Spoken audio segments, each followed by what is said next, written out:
الحمد لله رب العالمين والصلاة والسلام على سيد الأنبياء والمرسلين أما بعد فأعوذ بالله من الشيطان الرجيم بسم الله الرحمن الرحيم الصلاة والسلام عليك يا رسول الله وعلى آلك وأصحابك يا حبيب الله الصلاة والسلام عليك يا نبي الله وعلى آلك وأصحابك يا نور الله نویت سنت الاعتکاف۔ پیارے آقا صلی اللہ تعالیٰ علیہ وسلم نے ارشاد فرمایا، تم جہاں کہیں بھی ہو مجھ پر درود پاک پڑھو کہ تمہارا درود مجھ تک پہنچتا ہے۔ صلو علی الحبیب صلی اللہ تعالیٰ علی محمد صلی اللہ تعالیٰ علیہ وسلم۔ بسم اللہ الرحمن الرحیم۔ وَإِنِ امْرَأَةٌ خَافَتْ مِن بَعْلِهَا نُشُوزًا أَوْ إِعْرَاضًا فَلَا جُنَاحَ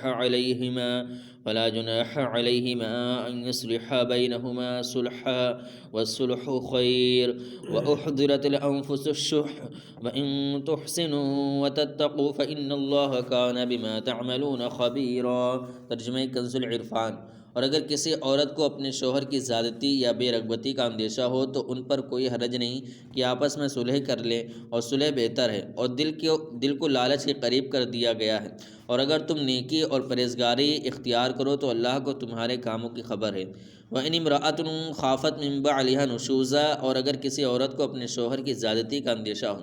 قرآن نے گھریلو زندگی اور معاشرتی برائیوں کی اصلاح پر بہت زور دیا ہے، اسی لیے جو گناہ معاشرے میں بگاڑ کا سبب بنتے ہیں اور جو چیزیں خاندانی نظام میں بگاڑ کا سبب بنتی ہیں اور خرابیوں کو جنم دیتی ہیں، ان کی قرآن میں بار بار اصلاح فرمائی گئی ہے۔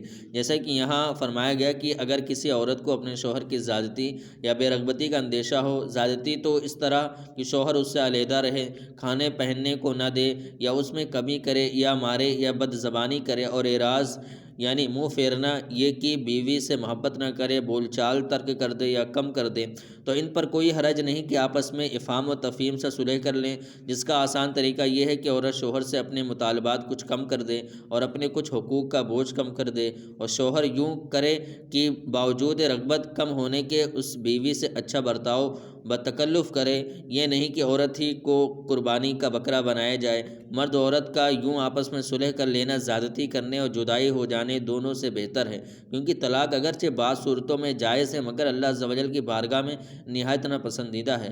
حضرت عبداللہ بن عمر رضی اللہ تعالیٰ عنہ سے روایت ہے، رسول اللہ صلی اللہ علیہ وسلم نے ارشاد فرمایا، اللہ تعالیٰ کے نزدیک حلال چیزوں میں سب سے زیادہ ناپسند چیز طلاق دینا ہے۔ دل لالچ کے فندے میں پھنسے ہوئے ہیں۔ میاں بیوی کے اعتبار سے بھی اور اس سے ہٹ کر بھی معاملہ یہ ہے کہ دل لالچ کے فندے میں پھنسے ہوئے ہیں۔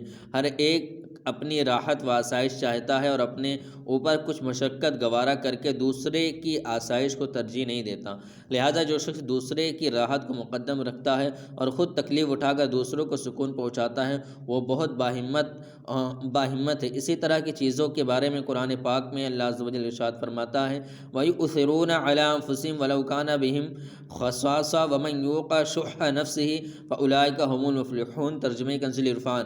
اور اپنی جانوں پر ان کو ترجیح دیتے ہیں اگرچہ انہیں شدید محتاجی ہو، اور جو اپنے نفس کے لالچ سے بچایا گیا تو وہی کامیاب ہے۔ اور ارشاد فرمایا، لَتُبْلَوُنَّ فِي أَمْوَالِكُمْ وَأَنفُسِكُمْ وَلَتَسْمَعُنَّ مِنَ الَّذِينَ أُوتُوا الْكِتَابَ مِن قَبْلِكُمْ وَمِنَ الَّذِينَ أَشْرَكُوا أَذًى كَثِيرًا وَإِن تَصْبِرُوا وَتَتَّقُوا فَإِنَّ ذَلِكَ مِنْ عَزْمِ الْأُمُورِ۔ ترجمہ کنز العرفان۔ بے شک ضرور تمہاری آزمائش ہوگی تمہارے مال اور تمہاری جانوں میں، اور بے شک ضرور تم اگلے کتاب والوں اور مشرکوں سے بہت کچھ برا سنو گے، اور اگر تم صبر کرو اور بچتے رہو تو یہ بڑی ہمت کا کام ہے۔